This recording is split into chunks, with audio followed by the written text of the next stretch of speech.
হাসপাতালে চিকিৎসাধীন BNP chairperson Begum Khaleda জিয়ার শারীরিক অবস্থা একই অবস্থায় রয়েছে। দল ও পরিবারের পক্ষ থেকে উন্নত চিকিৎসার জন্য বিদেশে নেওয়ার উদ্যোগ থাকলেও চিকিৎসকরা জানিয়েছেন বর্তমান শারীরিক পরিস্থিতি দীর্ঘ ভ্রমণের জন্য উপযুক্ত নয়। এদিকে বেগম জিয়ার বিদেশে চিকিৎসার বিষয়ে মেডিকেল বোর্ড এখনও কোনো পরামর্শ দেয়নি বলে জানিয়েছেন দলের সিনিয়র যুগ্ম মহাসচিব রুহুল কবির রিজভী। এ বিষয়ে আরও জানাচ্ছেন শামীম চৌধুরী। কয়েকদিন যাবৎ রাজধানীর এভার কেয়ার হাসপাতালে চিকিৎসাধীন অবস্থায় রয়েছেন সাবেক প্রধানমন্ত্রী ও বিএনপি চেয়ারপারসন বেগম খালেদা জিয়া।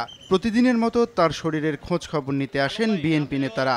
আইসিইউর ভিতরে যেতে পারি নাই, আমরা আমাদের ডাক্তার জাহিদ ভাইয়ের কাছ থেকে আমরা জানতে পেরেছি। শরীফুর রহমান সিদ্দিক ভাবির সাথেও আমার কথা হয়েছে, তার কাছ থেকেও জানতে পেরেছি মোটামুটি গতকালকের চেয়ে একটু বেটার। খারাপও বলা যাবে না, আবার বেশি ভালোও বলা যাবে না। অন্যদিকে নয়াপল্টনে বিএনপির কেন্দ্রীয় কার্যালয়ে জরুরি সংবাদ সম্মেলন করেন দলের সিনিয়র যুগ্ম মহাসচিব রুহুল কবির রিজভী।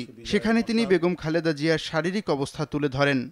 আমি আজকে সর্বশেষ যতটুকু শুনেছি, তিনি তার শারীরিক অবস্থা অপরিবর্তিত রয়েছে এবং তার বিদেশ যাওয়ার ব্যাপারে তার মেডিকেল বোর্ড এখনো কোনো পরামর্শ দেননি। বলেন, বেগম জিয়ার শারীরিক অসুস্থতার কারণে বিজয়ের মাস ডিসেম্বরে গৃহীত দলের কর্মসূচি স্থগিত করা হয়েছে। আমাদের ব্যাপক আয়োজন এবং প্রস্তুতি চলছিল সারা দেশের বিভাগীয় শহরগুলোতে এবং আমাদের বিভিন্ন অঙ্গ সংগঠন, সহযোগী সংগঠন এবং জেলা বিএনপিগুলো, কিন্তু দেশনেত্রী বেগম খালেদা জিয়ার শারীরিক অবস্থার কারণে আমরা এই কর্মসূচি স্থগিত রেখেছি। অন্যদিকে রাজধানীর পল্টনে বেগম খালেদা জিয়ার আরোগ্য কামনায় ঢাকা মহানগর দক্ষিণ বিএনপি আয়োজিত দোয়া মাহফিলে অংশ নেন বিএনপির দুই স্থায়ী কমিটির সদস্য মির্জা আব্বাস ও গয়েশ্বর চন্দ্র রায়।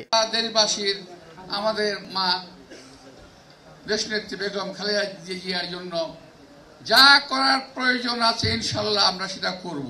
আমি বিশ্বাস করি সৃষ্টিকর্তা আমাদের শান্তির জন্য, আমাদের শক্তির জন্য, একটি ভালো দেশ উপহার দেওয়ার জন্য তিনি আমাদের প্রার্থনা, আমাদের দোয়া কবুল করবেন।